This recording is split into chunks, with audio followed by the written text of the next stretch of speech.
Kasi that's the positive and negative one.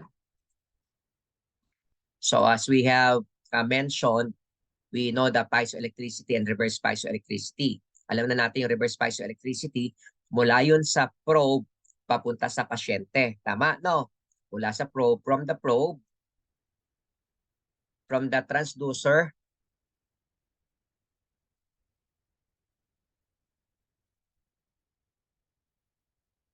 towards the patient.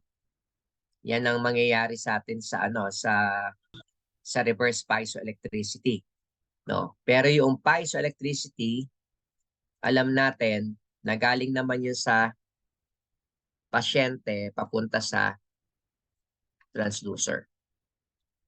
Ayan. So wag kayong malilito diyan, ha. Yan, kasi ito yung image natin papunta sa transducer Okay? So in this case, ayan ngayon yung echo. Ito naman yung ultrasound wave. Ayan.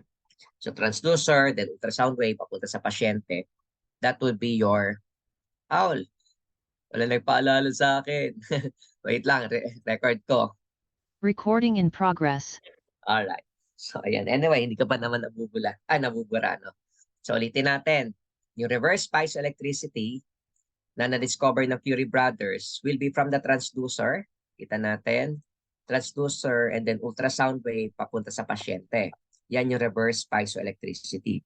On the other hand, the piezoelectric effect or piezoelectricity will be coming from the patient. Then they will release the echo.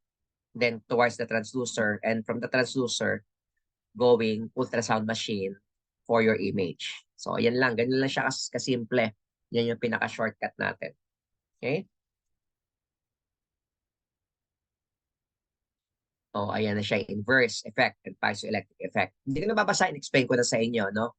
Yan naman yun. Basta at least maintindihan mo kagad na yung isa, no, kung makikita na mechanical energy.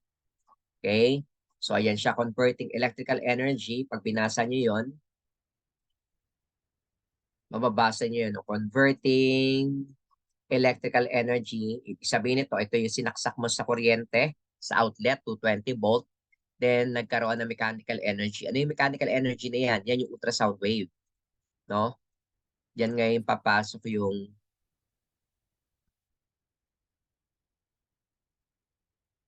ultrasound wave. On the other hand, itong electrical energy na sinasabi natin dito, yan ngayon yung sinaksak mo siya sa 220 volt, no? AC outlet. Diba? Sinaksak niyo sa kuryente sa ospital. Pumasok kayo yung kuryente ngayon sa machine, dumiretso ngayon sa transducer, then from the transducer, naglabas siya ngayon ng wave, ng ultrasound wave. Yun yung mechanical energy. On the other hand, yung piezoelectric effect naman, syempre, from mechanical energy, nakita natin dito, no? Mechanical energy into electrical energy, bumaliktad. So, ibig sabihin nun, mechanical energy, ang tawag natin sa mechanical energy na yan ay echo or reflection. Tama, no? Tapos yung electrical energy naman na tinutukoy natin dito, eto, yan ngayon yung voltage. Nakuha? Kaya nakita yung electrical energy dito, voltage siya, 220 volt alternating current. Ganon din naman dito. No? Electrical energy convert to voltage, current and voltage. So baliktad. Okay? So I hope no na intindihan niyo yung ano na yan. So bali-balik ta rin kayo sa tanong sa board exam, masasagot niyo kagad. Okay? Again, just to remind everyone, yung video na like nire-record natin can be accessed by everyone. Pwede niyo ma-access lahat yun. Kaso nga lang, no, kung naka-attend naman kayo dito, hindi na kailangan nyo na papanoorin ulit kasi sayang yung panahon. No, you will only realize it pagka huli na, pag November na ang dami pang babasahin. Kasi imaginein mo, kagaya ngayon, 3.5 hours, 4 hours tayo nag-review, nagtuturuan, 8 to 12, tapos uulitin mo na naman. So parang lumabas ngayon, isang araw mo nang pinag-aralan yung ultrasound. Eh samantala pwede mo namang gamitin yung another 4 hours sa iba pang bagay na makakatulong pa sa'yo. So kung uulit-ulitin yon, sayang talaga, ako nanghihinayang, no? So might as well maximize the time na ginagamit ninyo. Sa pag-aaral like this, maximize mo na yan. Pag may ginagawa kayong iba, i-maximize mo yon. Huwag nyo isipin na, ay hindi, may recording naman. Okay lang naman na ano.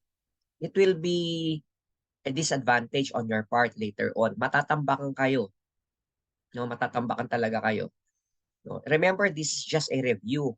Eh yung review, nire-review nyo pa uli. Di ba parang ano, illogical. No?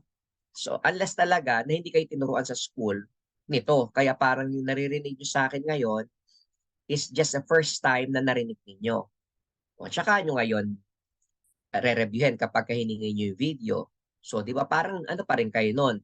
Wala, it's on your lose-lose situation. You are into lose-lose situation pa rin. Kasi nakakain talaga no yung oras. No, ang dami yung aaralin, maniwala kayo sa akin. Sobrang dami habang tumatakbo yung ano natin, tumatakbo yung ngayon pa lang kasi medyo magaang pa sa inyo. Pero pag pumasok na yung positioning, ang dami na niyan, no, mataranta ka na talaga. Oh. So, yung iba pang maririnig mo na radsay ng mga topics na hindi nyo narinig dati. Oh. So, maximize nyo dapat lahat yon. Kaya nga, di ba yung nagtatrabaho, medyo nakakaawa kasi syempre katrabaho sila, pagod na sila, manonood pa sila. Okay, kung uulit-ulitin nila yon, sayang lang, di ba? So, ganun din sana kayo. That should be your goal, no? Na kung ano yung napapakinggan mo sa review, yun na yun. Mag-jot down ka na ng notes. Huwag mo na isipin na parang wala ka muna ginagawa, makikinig ka lang muna. Anyway, meron na ma-recording, hihingi na lang ako kay Sir Dennis. No, lugi ka doon, no? Kasi tinatapon mo yung oras na dapat gamitin mo sa iba. Okay? I hope you will listen to me, no? Sa tagal ko na nagtuturo. No? From 2006, nagtuturo. Nakita ko na lahat ng klase ng mga estudyante. Yung paano sila mag-review, paano nahihirapan yung mga hindi naturuan dati sa school, paano yung mga nahihirapan yung mga naghahabol dahil hindi nagseryoso dati, paano nahihirapan yung mga nagtatrabaho, paano nahihirapan yung mga nagtatrabaho at may pamilya pa, may anak na inaalagaan. So, talaga mahirap yon. No? Kayong full-time nagre-review ko nga na binata ka, dalaga ka, binibigyan ka ng sustento ng parents mo, sinusuportahan ka, wala kang iniintindi, nahihirapan na. Di lalo na yung iba, di ba? So talagang advice ko ron is maximize your time. No? Gawin mo talaga i-maximize mo. Once na nakikinig ka sa review, kung sino man yung nagsasalita sa inyo, nagtuturo, maximize mo na yun, mag-jot down ka na mag-jot down ng notes. No? Huwag niyong hayaan na may recording. Hindi ko naman ipinagdadamot. Nakita nyo lahat ng nagre-request sa inyo, binibigyan ko. Pero nakikita ko kasi sayang yung iba. No? Kung kaya naman talaga na sa isang aralan lang makuha na. No? Besides, tinuturo ko naman sa inyo yung mga commonly asked question tsaka sino shortcut natin. Diba? Naglalagay ako ng shortcut, diba? So, I think that's already enough, no, para mas maintindihan ninyo. Naturally, hindi mo talaga maintindihan pala totally, no? Eh kung yung mga hindi mo naman naiintindihan, hindi naman lalabas sa board exam, eh di okay lang, di ba? So, yun ang ibig ko sabihin doon. Hindi mo kailangan totally i-perfect ang ultrasound o ang CT scan or MRI. Kasi nga, meron lang nakaalat sa kanila na number. So, malay mo, lahat ng mga number na inilagay, tinanong, eh alam mo, o di wala ka problema, kahit kalahati lang yung alam mo, di ba? O, yun ang point ko doon. Kahit kami, no, honestly, alam niyo ba hanggang ngayon, kahit ang tagal ko na nagtuturo, familiar na ako dyan, experience ko na yun, nagbabasa pa rin ako. Walang katapusan ng aral. No, guys, walang katapusan ng aral. So, hindi niyo masasabi na sa loob ng 4 na buwan, maiintindihan mo lahat. Don't be a fool. Huwag mong gawin sa sarili mo yon. No, hindi totoo yan. Kasi ako nga, 16, 17 years na ako nag-aaral. Plus yung undergrad ko pa na 4 years, di ba? So almost 21 years na ako nag-aaral. Ngayon, nag-aaral pa ako. Tinitignan ko pa rin yung bawat lesson. Di ba? Just to make sure na tama yung tinuturo ko sa mga estudyante. Pero marami pa rin ako natututunan. O, pag nagbabasa pa ako, tsaka yung mga new technologies. So I for one, I will have to recognize my limit, no, na hindi ko kaya lahat aralin. So much more sa inyo, no? Hindi nyo kaya lahat aralin 'yan. Pero dapat ma-maximize mo yung time para kahit papaano makakuha ka ng mas magandang grasp and understanding ng topic. Okay? So I hope no maging maliwanag sa inyo 'yan. Now, puntahan natin yung backing material, yung nasa likod ng piezoelectric crystal. Bakit kaya? Ang sagot kasi doon is, ang piezoelectric crystal masyadong sensitive. Very, very sensitive sila. Konting tama lang, magbabibrate. No? Konting tama magbabibrate. Pero what if, kung yung tumatama sa kanya ng mga echo, hindi naman talaga tunay na information. Parang tayo, naririnig nyo ako ngayon. No? Naririnig nyo ako. Pero sa inyong bahay, maaring may maingay din ng konti dyan. Tama? No? Hindi lang ako yung naririnig nyo, may naririnig nyo rin siguro yung may family members nyo nagsasalita, may kumakain, may tumutunog na kutsara, tinidor, may nagluluto, naririnig nyo yung kusina, naririnig nyo yung tumatahol na aso sa labas. Naririnig nyo rin yon, tama ba? O yung ingay na yan. So hindi naman pwedeng ako lang ang naririnig nyo, di ba? Imposible yon.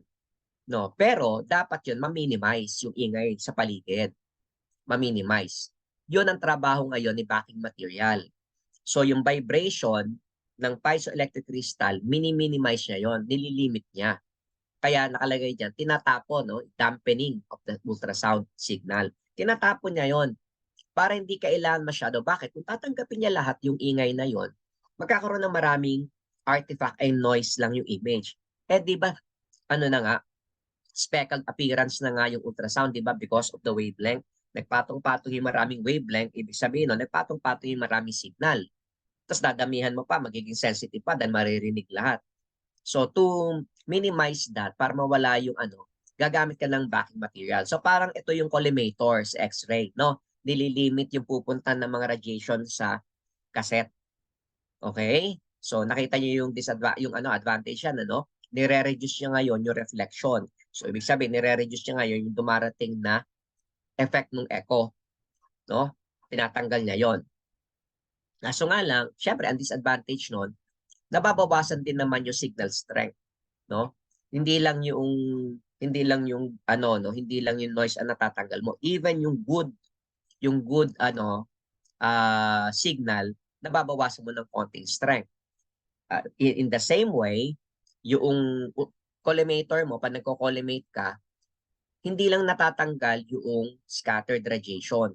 Nababawasan mo pa yung primary radiation. Tama ba? Kaya kapag nag-collimate ka, 'di ba, ang recourse mo is dagdagan ng konting MAS para dumami pa rin yung initial radiation na lalabas para masigurado ka na maganda pa rin yung image mo kasi nga mababawasan. So yun din ang same ng effect ng backing material. Okay? So tandaan niyo 'yan, ha. So pagka narinig niyo na it limits the vibration, it reduces the signal, automatic yan backing material 'yon, no? And it is made up of epoxy resin with tungsten powder aral dye. So yun yung materials niya na ginagamit. Tama na epoxy resin, okay na maintindihan nyo na kagad yun. Epoxy resin is ginagamit sa maraming sa maraming part yan sa higaan ng CT scan couch, no? Epoxy resin yan eh. Oh, marami yan. Maraming common yung term na yan. Kaya hindi kayo mahirapan. Okay? So ayan siya, no? Located behind the piezoelectric element to prevent excessive vibration. Okay? So para para ang kagandahan naman, ang isa pa sa advantage niya, it will improve the axial resolution. So alam natin axial resolution, di ba? Along the way, no, parallel to the direction of the wavelength, no. Wavelength. Parallel to the direction of the ultrasound wave. Okay? Okay, yan siya backing material. Yan, ito rin, tungsten powder with Celly Epoch Fix with 60 minutes cure time were used. So ito mga technicalities na lang ito, no? Technically paano ginagawa yung backing material. Pero importante ron, no? Ang importante ron, ito yun kung kailangan mo siya yung vibration, it prevents to be reflected back to the piezoelectric material. So ibig sabihin, no, pag nag-vibrate si piezoelectric material, parang siya yung string ng instrument. Kung marunong kayo mag-gitara, di ba? Pag ginanon ninyo, tutunog, di ba? Anong gagawin mo para tumigil yung tunog? Hawak kami yung string, di ba? Para titigil yung tunog niya. O, ganun din yan, no? Pag nagbabibrate, parang didikit mo para tumigil yung vibration. So, almost the same principle. Okay? So, ayan din, ano? So, ayan, damping, no? It influence the damping. Anyway, nasabi na natin yan, na yun yung function niya. Okay, now, puntahan natin ito, damping material. Okay, the damping material na ginagamit natin is a material attached to the back of the transducer crystal to decrease ring time. So, yung ring time, pwede din gamitin yung vibration time. No, pareho lang 'yon. So the examination can use different terminologies. Din lang ako nawo-worry eh. Kapag binago-bago nila ng konti, nilito nila using different terminologies, baka malito kayo or ma-confuse. No, kaya baka gamitin nila ring time instead of vibration. Ganun din 'yon. So ano ngayon ang magiging solusyon natin dito? Ang sagot natin dito, you should have the complete grasp or an understanding ng theory. Nakuha ninyo? Kailangan maintindihan mo siya mabuti. Hindi porke hindi ginamit yung terminology na alam mo, hindi mo na alam. Ang isang nakakaintinding estudyante, kahit hindi gamitin yung nabasa niyang terminology, pero pag nakuha niya yung concept nung sinasabi ng tanong sa board exam, tsaka yung mga choices, makukuha niya pa rin yung sagot. At tandaan niyo. O, yung sabi ni Don, ayan sabi, yung mga terminologies nga po yung mahirap din. Totoo yun, Don. Maraming pa talagang bumabagsak doon. Kasi yung terminology, nililito nila.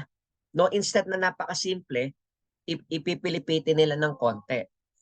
Pero ang totoo nun, kung naiintindihan naman ng istorya, parang kayo, di ba, nanood kayo ng sine, di ba? Hindi mo naman nasa ulo yung word for word na sinasabi ng bida, tsaka ng kontrabida, tsaka ng kapareha, tsaka ng nangyayari. Pero bakit nyo na ikukwento sa kaibigan ninyo yung buong-buong kwento? Sagot, kasi naintindihan mo yung pelikula. So hindi mo kailangan sabihin na eksakto yung sinasabi ng bida, ng kontrabida, o ng iba pang mga karakter sa pelikula para maikwento mo sa kaibigan mo yung buong istorya ng tama. So ang secret doon, understanding and comprehension. Nakuha ninyo? So, hindi porke nakalagay sa libro, ganun yung word for word, hahanapin mo. Yun yung maling approach. Kailangan maintindihan mo rin. No? Ano kaya pwedeng ipalit dito? O, na gagamitin nila. So, iyan yon. So, walang vibration, naglagay sila ng ring time. Eh, di ba pag ringing time, nagbabibrate din? O, o kaya yung function ng bell, di ba? Yung bell. Bell time. Parang ginawa nilang bell time. Tama pa rin yun. Ganun pa rin. Vibration pa rin yun. O, siya yon. Ganyan talaga. No? Wala tayong magagawa doon eh. It's really no, ang tinetest kasi talaga diyan yung understanding mo. Tandaan niyo mabuti, no? Ang isang merong lisensyang no, yung talagang tunay yung walang daya meron siyang average knowledge talaga ng profession. Kaya lahat ng may lisensya ng mga individual under the PRC, ibig sabihin may average knowledge siya sa profession niya. Although hindi ini-expect na lahat ng facet ng profession mo, alam mo, para engineering, di ba? Ang daming klaseng engineering. Hindi ka na-expect na aalamin mo lahat ng facet ng engineering. No, sapat na yung average knowledge mo doon sa profession mo para magkaroon ka ng lisensya. Ganon din naman sa RadTech, no? Kailangan sapat na yung average knowledge ninyo para maging RRT ka. At pag sinabi natin sapat yung knowledge, ibig sabihin nun, kahit pagbali-balik ta rin nila yung mga terminologies, maiintindihan mo pa rin. Although hindi mo naman talaga alam lahat. Nakuha ninyo? O yun dapat, ganun dapat ha. Yun yung pitfall talaga ng mga estudyante. Nahirapan sila sabi, nako sir, wala talaga lumabas to sa mga nabasa namin. Eh paano hinahanap mo word for word? Tama? Yun ang mali doon eh. Huwag mo hanapin word for word, intindihin mo. Oh. Kahit ako yung board examiner, no, may nabasa ako. Hindi ko kukunin yun verbatim. Ibig sabihin word for word. Hindi ko kukunin yun. Ba't ko kukunin yun? 'Di ba? Parang wala rin akong saysay, 'di ba? Parang kinuha ko lang yung tanong sa libro, 'di ba? Ano tingin sa akin ngayon ng mga examinees? Tingnan mo to si sir. Libro by the book, wala man lang siyang ginamit yung utak niya para baguhin ng konti, 'di ba? Oh, kaya we have to expect na yung examiner, ito-twist nila ng konti. Kasi pag hindi nila tinwist yun, word for word yun, ang sasabihin lang natin, ang bobo nito examiner na to, word for word sa Busyong, word for word sa Ballinger, word for word sa Saya, yun ang inilagay niya. Eh di wala siyang ginawang trabaho, nangopya lang siya, di ba? Oh, yun ang dapat iisipin ninyo, hindi sila maglalagay dyan ng word for word na pareho. Kasi kung ganun nga, wala yun, nangopya lang sila, hindi sila nag-imbento ng sarili nila. No? Eh bawal yun eh, bawal ka mangopya. You cannot get, no? Unless talaga may permission ka. Pero syempre, hindi nila kopyahin yung ano na yun. Oh. Yan dapat ma-realize yun, no? Again, guys, no, you have to level up your mindset. Itaas nyo yung mindset ninyo. No? Huwag yung parang isip na high school lang. So, we have to expect na yung ating mga examiner ay mag-iimbento talaga o ito-twist nila ng konti yung mga common questions para medyo konting luto naman sa mga estudyante. In that way, magiging credible yung exam na masusubok nila na talagang, itong bata na ito, merong average knowledge. Kasi kahit na paikutin ko ng konting tanong, naiintindihan niya pa rin. Di ba? Yun lang yun. Kasi kung recollection lang, remembering lang, ang babaw na uri ng pagka, ano yun, ng knowledge yun. Tandaan nyo yan, ha? Yung mga fill in the blanks, wala yun. Mababang uri ng knowledge. O akala natin, yung mga examination ng mga teacher natin na identification, mahirap. No? Ang totoo, no, yun yung pinakamababang uri ng talino, identification. Diba? So, kaya nakita nyo, di ba, dun sa TOS natin, yung remembering identification yun eh. Yun yung pinaka-easy question. Kasi yun ang pinakamababa.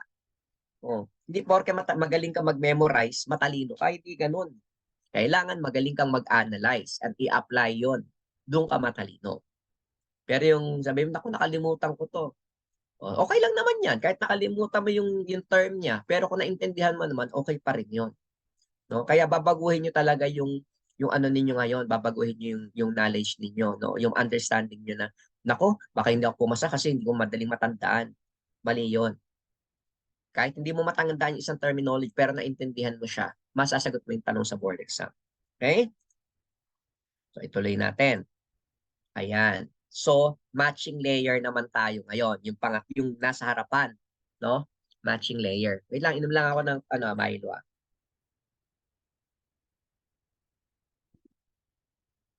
Okay, matching layer. Ito yung nasa harapan ng transducer na dinidikit sa skin. Anong reason kung bakit kailangan mo ng matching layer? Kasi syempre, yung piezoelectric crystal, pag inilipat niya yung energy sa ibang hindi niya basta malipat. Remember tayo, di ba? Kalimutan muna natin ang ultrasound. Doon muna tayo sa kuryente. Ang alam natin. Paano natin natatransfer ang electricity? Di ba? Sabi natin, natatransfer natin electricity or electron via touching. Di ba? Hinahawakan. Am I correct? Di ba? So, pag nahawakan mo yung kuryente, dilipat sa yung kuryente. Pero totoo ba na lahat ng didikit sa kuryente ay ano? Let me stop muna yung sharing. Kausapin ko muna kayo. Yan. Naniniwala ba kayo na ang ang kayo pag hinawakan niyo yung kuryente, no, malilipat sa inyo yung kuryente, which is dangerous. Hindi ko sinabing gawin niyo, ha? No? So, pero marami kayong nakikita ngayon ng kuryente. Pero ang totoo nun, hindi lahat ng dumidikit sa kuryente na ililipat ang kuryente yung kuryente niya. Tama ba? Agree kayo doon? Tingnan niyo, idikit niyo yung plastic. Malilipat pa yung kuryente sa plastic. Di ba hindi? Idikit niyo yung rubber. Malilipat ba yung kuryente sa rubber? Di ba hindi? Idikit mo yung kahoy sa kuryente. Malilipat ba yung kuryente? Hindi. Idikit mo yung bakal. Malilipat ba yung kuryente sa bakal? Yes. So, ibig sabihin, may mga bagay na pwedeng tumanggap ng kuryente, may mga bagay na hindi tumatanggap ng kuryente. Agree? Ganun din pagdating sa ultrasound, no? Hindi porke plastic ito dinikit sa skin, no? Plastic yung transducer dinikit sa skin. Madaling mailipat yung wave. Hindi ganoon. No, kaya kailangan nila ng matching layer para maging efficient yung paglilipat. Nakuha ninyo yung simpleng paliwanag noon. So, babalik ko na dun sa natin. So, kailangan mo ng matching layer para mas madaling ilipat ngayon yung ultrasound wave. No? Para madaling ilipat yung ultrasound wave from the transducer papunta doon sa katawan ng tao. So, let's take a look at this picture. Nakita nyo, no? Without, nakalagay dyan, without acoustic matching layer. Pansinin ninyo yung yellow.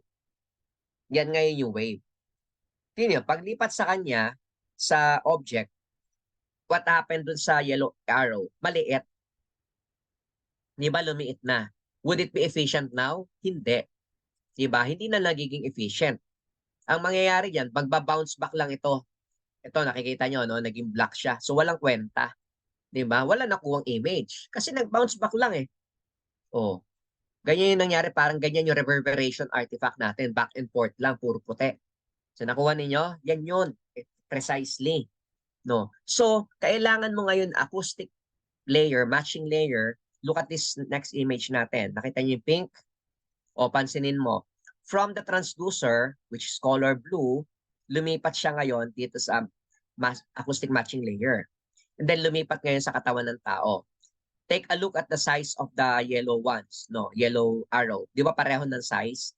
Ibig sabihin, nagiging efficient kayo yung paglipat. Eh sir, malaki yung nasa transducer, biglang lumiit eh. Bakit ganon? Di ba, nung unang araw ko palang sinasabi na pag naglipat ng energy galing sa transducer, pahina ng pahina ng pahina. Di ba sinabi ko yon? Hindi siya, mas mahina siya ng pahina, tapos lalo na yung pabalik. Di ba? Lalong hihina yun.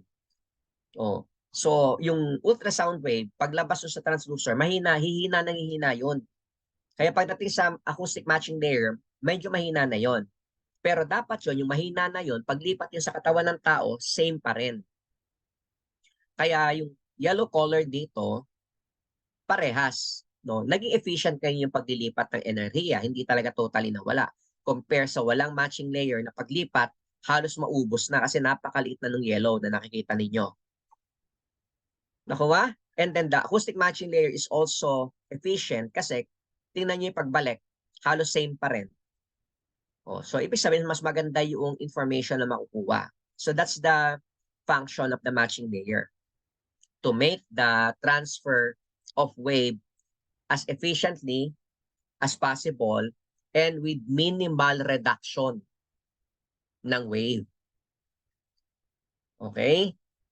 So yan siya, no? So ang ano kasi noon, ang tanong kasi doon, bakit ba bakit ba hindi mailipat ng maayos? Ang sagot natin doon, balikan natin uli yung sample ko sa kuryente. Eh kasi yung mga plastic tsaka yung mga dielectric yun eh, di ba? Ang tawag natin doon. So there are materials that do not accept flow of electron or electricity. Ang tawag natin doon, dielectric, di ba? O pero yung mga materials naman na nagtatanggap ng ng ng kuryente, 'di ba? Yun yung yung ah 'di ba meron tayong yung by friction, by induction, 'di ba? Oh. So meron mga materyales na tumatanggap talaga normally. So ganun din dito.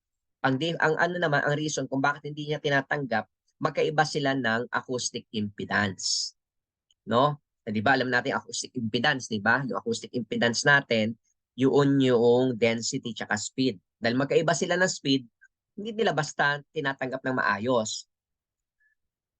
Okay, it acts like a bridge for sound wave to tissue. Yes, correct, no? Tama 'yon, Valerie, no? So parang tulay siya, no, nagpapasa ng maayos. Kasi kung wala yung acoustic matching layer na 'yan, hindi maililipat ng maayos. So yung acoustic matching layer, kaya sinabi nilang matching, pinagmamatch ngayon o yung tama 'yon, pinagbi-bridge, no? Para mailipat ng maayos yung energy galing sa transducer papunta sa katawan ng tao. So kaya maraming way to, no, kung paano gawin yung tanong. Ang importante rito, efficient dapat yung paglilipat. So ang ang ano ron doon, ang magiging way mo para maging efficient yan ay gamitan mo ng acoustic matching layer. Kasi nga magkaiba sila ng acoustic impedance. Kasi yung acoustic impedance na ngayon, di ba nag-involve sa speed? O subukan mo, paano mo maililipat sa isang tao yung pagkain mo? Alam mo, nasa isang kotse ka. Paano mo maililipat sa isang kasama nyo na may kotse rin? Di ba dapat magpapantay sila? dapat pareho ng speed. Kasi kung yung kotse ninyo nasa harapan, tapos nasa likuran yung kasama ninyo, kapamilya ninyo, ano ibabato mo? Hindi niya masasalo yun, di ba? Hindi niya masasalo yung pagkain, yung sandwich na ibibigay mo. So, yung the only way na maililipat mo yung pagkain mo doon sa mga kasama niyo nasa isang kotse is habulin nila kayo. Magpantay-pantay yung sasakyan ninyo. In that way, maiaabot mo through the glass window ng kotse, yung tinapay, yung soft drink, doon sa kabilang kotse, di ba? Hindi pwedeng nasa likuran yung isa nasa harapan. Tumatakbo yun, accelerated yun eh. Hindi niya makukuha yun. Kahit ibato mo yun, hindi niya masasalo yun. No? Kasi may acceleration. So the same principle here. Tatandaan niyo ha, kaya acoustic matching layer na yan, ginagamit natin to match the surface, or pwede rin gamitin ay isipin nyo para siyang bridge na naglilipat efficiently ng energy from the transducer to the object dahil nga magkaiba sila ng acoustic impedance. Okay, and a big difference in acoustic impedance. Kaya kailangan gumamit ka ng acoustic matching layer. Ayos, di ba? Kaso mabitin tayo. So, kesa ilipat ko ng kagad ng less than 1 minute na lang. So, let me stop the sharing. May tanong ba kayo doon? Sa inaano natin, may tanong ba kayo sa sinabi ko? Wala naman.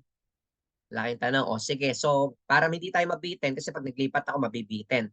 Itigil ko na to, mag-intay ulit tayo ng 10 minutes ha, bago ko kayo sendan ng link. Okay, so thank you so much. Wait for my 10 minutes na link. Thank you. Record